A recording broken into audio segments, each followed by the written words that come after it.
Trader et futur trader, bonjour, ici c'est Thomas. Aujourd'hui, on va essayer de faire rapide. Je vais vous présenter combien d'actions? 3 ou 4 actions, on verra bien.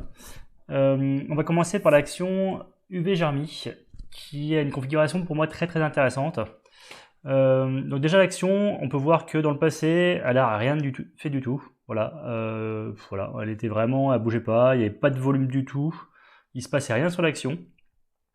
D'un seul coup, au mois de février de cette année, bizarrement, elle se met à réagir. Par contre, ce que j'aime beaucoup cette action, c'est qu'en fait, elle réagit bien. Il y a à chaque fois une construction, une explosion, une construction, une explosion. Vous voyez, si on revient un peu en arrière, hop, si on se met juste là, hop, on se met en arrière, tac.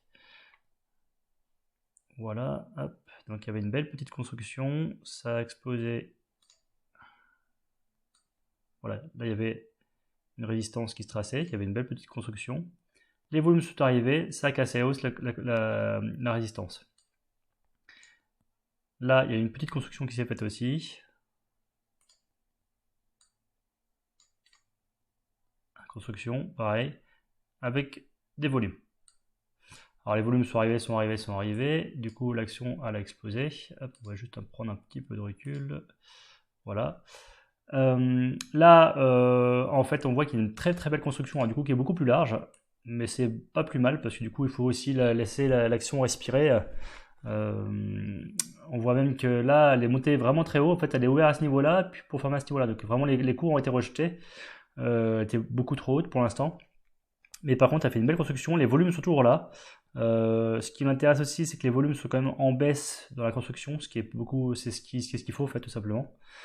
Donc là en fait on peut voir une figure en tasse et anse. Alors du coup je vais essayer de le tracer vite fait. Hop.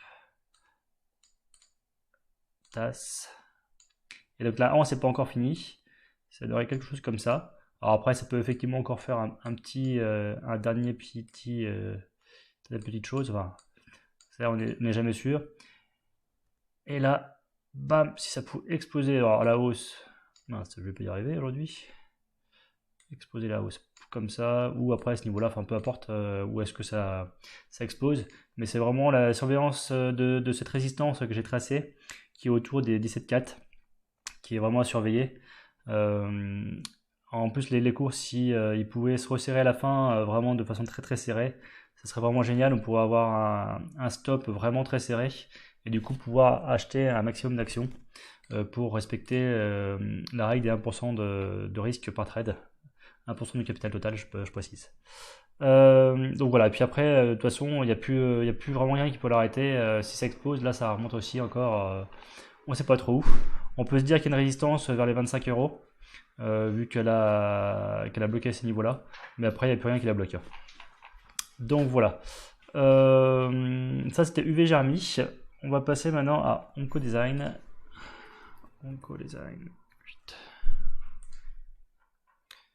Alors, on va prendre un peu de recul, comme toujours, pour voir ce qui se passe sur 10 ans. Hop. Alors, on peut voir qu'effectivement, il y a une petite base, hop, ça a cassé la base, explosion à la hausse. Depuis, ça a fait que baisser. Depuis début d'année, les volumes reviennent. Alors, effectivement, qui sont moindres que cela, mais on les voit quand même revenir. Et là, en fait, ce qu'on peut voir, ce qui est très intéressant, hop, on peut voir, hop, on va tracer à peu près comme ça. Voilà, donc du coup, les cours, on rebondit ici, on rebondit là, on rebondit ici, on rebondit ici. Là, ils ont cassé le support, ils ont fait un petit pullback, ils ont retesté la résistance, ils ont testé la résistance, ils sont descendus. Hop, ils ont testé la résistance, test de la résistance. Donc vraiment, c'est vraiment une résistance ou un support, selon le sens des cours, qui est vraiment testé, qui est travaillé. Donc si ça casse cette résistance, les cours vont fortement monter. Alors, hop. Alors, il faut savoir qu'effectivement, plus une résistance ou un support est travaillé, et après plus ça joue son rôle, et plus, une fois que c'est cassé, plus l'accélération est importante.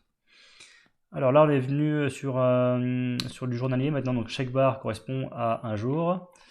Donc là, ce qui est intéressant, c'est qu'en fait, alors ça fait une grosse construction, mais là, les cours se resserrent beaucoup. Donc si ça pouvait faire comme d'habitude, ah décidément, j'aurais pas à prendre aujourd'hui. Donc retester et puis encore faire un petit truc comme ça et hop, casser à la hausse, ça serait super. Après, sans être trop gourmand, hein, franchement, si ça explose à la hausse directement, si ça casse tout de suite là, je prends aussi. Hein, le stop est pas très loin. Le stop, on peut le placer par ici. On rentre en position juste à la cassure de la résistance. Il est vraiment pas loin.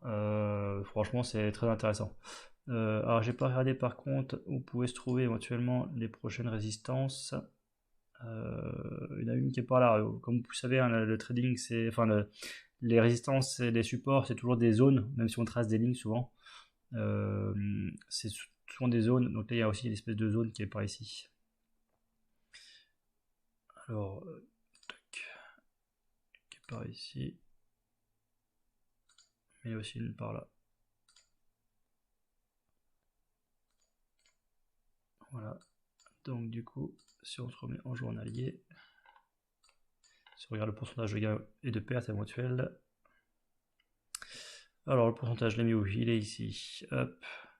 Donc si on se base par rapport au plus bas ici, donc si on rentre là, on est prêt à perdre environ 18% pour gagner à peu près 18. Donc c'est du 1.1.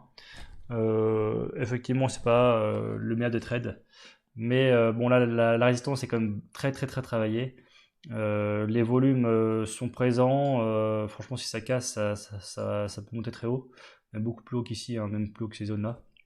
Donc après, effectivement, ça va pas faire des explosions de 20, 30, 50% en 2 jours. Hein. Mais voilà, ça va respecter, on va dire, le rythme de l'action dernièrement. Donc effectivement, si vous avez une barre qui est grande comme ça, voilà, vous pouvez prendre du 10-15% par jour, c'est possible. Mais il ne faut pas s'attendre à avoir du 50-70% dans la journée.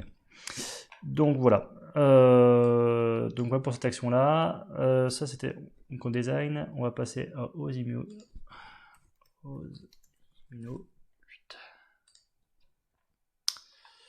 Alors pourquoi je voulais vous la présenter celle-là, je ne sais pas du tout. Oui, alors si. Je sais pourquoi je voulais vous la présenter. En fait, c'est simplement la petite action où alors les gens se disent ah, ça explose, c'est génial, je rentre n'importe où. Alors effectivement, vous allez rentrer n'importe où, ça va peut-être exploser encore à la hausse. Vous allez peut-être gagner X%, donc du coup vous avez eu raison de rentrer. Mais par contre là, il n'y a aucune construction, vous ne savez pas du tout où vous allez sortir. Éventuellement, vous pouvez vous dire, si vous rentrez ici, vous pouvez très bien vous dire, allez, je sors en position si ça casse. En fait, on voit qu'il y a un gap et à ce niveau-là. En fait, il n'y a pas eu de cotation à ces niveaux-là. Donc je sors juste si ça referme le gap. Ou sinon, voilà. Pour moi, plutôt, si vous voulez rentrer sur cette action, il faut vraiment attendre à la limite que le gap se ferme. Parce qu'il faut savoir que, je ne sais plus combien de pourcentage, mais il y a beaucoup de pourcentage de gap qui se ferment. Donc éventuellement, si vous voulez rentrer absolument sans vraiment avoir de construction, c'est revenir à ces positions-là, et c'est vraiment à ces niveaux-là qu'il faut rentrer. Mais clairement pas là au milieu de nulle part. Voilà, c'est attendre une construction comme toujours pour pouvoir savoir un stop qui est vraiment serré. Ou voilà, pourquoi pas sur la fermeture du gap. Ça pourrait être intéressant, à savoir qu'il y a eu aussi eu un gap à ces niveaux-là. Donc voilà. Donc non, effectivement, cette action-là était pour montrer que effectivement l'action explose, l'action est intéressante parce qu'il y a des volumes qui arrivent. Par contre, pour entrer en position, pour moi, comme toujours, il vaut mieux avoir une belle petite construction, même si la construction n'est pas très grosse, hein. Même si, hop, a fait ça et juste comme ça. Voilà, je vais y arriver. Si on peut tracer quelque chose comme ça, ça me va très bien. Le principal, c'est qu'effectivement, on puisse voir quelque chose qui se passe. Et qu'on puisse passer à un stop et pouvoir rentrer en position idéalement. Mais effectivement, pourquoi pas rentrer en position sur la fermeture du gap. Mais après, vous placez votre stop où vous placez beaucoup trop bas. Donc pour moi, c'est pas l'idéal. Mais au moins, ça serait pas n'importe où. Donc voilà. Et dernière action, Genfit. Allez, on va dire que c'est la dernière pour aujourd'hui. Ah oui, GenFit. Alors, en fait, GenFit, on en avait parlé ensemble au mois de février, me semble, si ma mémoire est bonne. Ouais, donc effectivement, on voit un canal descendant là. Vous voyez que les cours, ils tapent au-dessus du canal, en dessous du canal, tac, tac. Ça fait un jeu de yo-yo entre les bornes du canal. À savoir qu'un canal peut être horizontal, tout simplement, ou du coup descendant ou montant, tout simplement.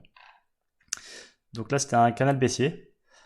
Et donc du coup, j'en avais parlé de l'action vers, je crois que c'était par là, je sais plus trop, mais vous allez peut-être voir. Je vous mettrai un petit lien en haut pour aller voir la vidéo. Donc j'en ai parlé là. Effectivement, j'avais dit, alors soit il faut attendre que ça casse du coup le canal pour que ça construise à ce niveau-là et que du coup on casse la belle résistance qui ici qui a bien été travaillée. Donc c'est ce que j'avais représenté par les flèches qui étaient là. Je dis aussi l'autre scénario qui était possible, c'était tout simplement de jouer le canal baissier. Donc du coup vendre vendre à découvert, du coup vendre ici pour acheter les positions du coup en bas du canal. Acheter ici et revendre ici. Bon après moi je sais que j'aime pas trop acheter ici pour revendre ici parce que du coup on n'est pas dans le sens de la tendance. Il faut toujours en général suivre le sens de la tendance. Donc du coup vendre ici, vendre à découvert ici, acheter ici. Si vous avez un PEA, la vente à découvert est interdite et pas possible. Donc du coup, la seule façon que vous pouviez, c'était acheter ici pour, hop, comme objectif, c'était le haut du canal. D'ailleurs, c'est ce qui s'est passé. En fait, du coup, ici, on a pu prendre ça a baissé jusqu'au bas du canal. Là, on voit que l'action, du coup, est sortie du canal. Alors, est-ce que c'est une fausse cassure? L'avenir nous le dira. Donc, du coup, attendre la construction dont j'avais parlé juste avant. Ou attendre peut-être que ça revienne dans le canal et puis du coup c'était une fausse cassure. Alors là, ce qui peut se passer, vu qu'on est quand même sorti du canal, c'est qu'il y a ce qu'on appelle un pullback sur le haut du canal, du coup que ça fasse ça, hop, qu'on revienne du coup rebondir sur le canal qui est ici, avant de repartir à la hausse, et du coup, tout pareil, faire cette petite construction dont j'avais parlé, avant de casser à la hausse la résistance long terme qu'on avait tracé ici. Donc voilà le scénario, soit un petit pullback ici, ça va remonter, soit ça peut encore monter tout droit après en construisant un peu. Là, si elle casse là, enfin comme d'habitude, pas besoin d'avoir une très grosse construction vu qu'en ce moment tout marche, tout va très vite. Si la construction elle dure une semaine, ça me va très bien aussi. Pas besoin d'avoir une construction de plusieurs semaines. Donc voilà. Voilà, je crois que c'est tout pour aujourd'hui. Si vous avez d'autres actions que vous voulez que j'analyse, n'hésitez pas. Comme d'habitude, si vous aimez je vais y arriver. Si vous aimez la chaîne ou la vidéo, likez, abonnez-vous. Voilà, écoutez, s'il y a d'autres actions, n'hésitez pas à me mettre dans le commentaire en bas. Voilà, je voudrais que tu analyses telle action ou telle action, ça me va très bien. Et dans tous les cas, je vous souhaite de très bons trades et à très bientôt. Allez, ciao.